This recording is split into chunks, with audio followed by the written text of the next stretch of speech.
In-kind support is donated goods, services, or resources that an organization would otherwise have to pay for that are critical to its work in the community. This could look like a food pantry receiving donated foodstuffs from HEB.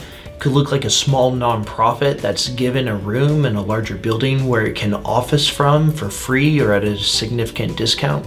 It could look like a nonprofit needing pamphlets printed and a marketing agency says we'd normally charge $1,000 a month for this type of work, but since you're a nonprofit, we will do it for free. These are all examples of in-kind support, and it's really important for a nonprofit to track it just so you know what are the non-cash forms of support we are receiving as an organization that we need to make our work take place in this community. And if you incorporate those into the official budget of an organization, then it's really a powerful statement to funders, because a funder wants to know, well, how is this work taking place in the community? And when you're tracking in-kind support, you say, well, it's taking place because we have this much dollars that we're receiving from foundations and from individuals, and then we have this much that we are receiving in terms of all these things we would otherwise have to pay for, but they're being given to us. And that's going to increase the overall budget of the organization when it is formally tracked and acknowledged.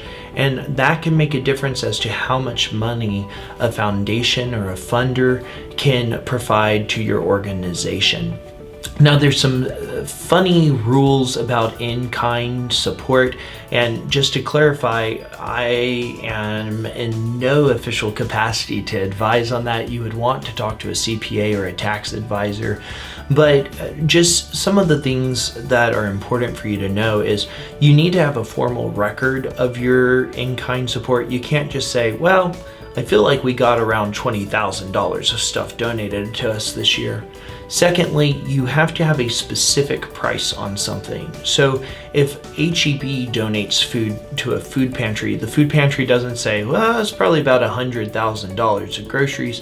There would be an official statement that says the value of this donation would have cost this much money if you had purchased it in the store. And that's the number that the nonprofit has to go off of.